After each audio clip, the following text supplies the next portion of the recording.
Here is information on a high wind warning for the following counties in Wisconsin: Dodge, Fond du Lac, Jefferson, Kenosha, Milwaukee, Ozaukee, Racine, Sheboygan, Walworth, Washington, and Waukesha.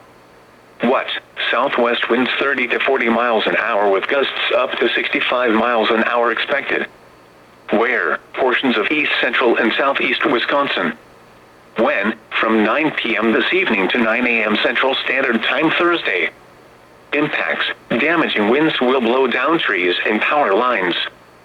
Widespread power outages are expected. Travel will be difficult, especially for high-profile vehicles. Additional details: highest wind gusts expected around 10 p.m. to midnight. People should avoid being outside in forested areas and around trees and branches. If possible, remain in the lower levels of your home during the windstorm, and avoid windows. Use caution if you must drive.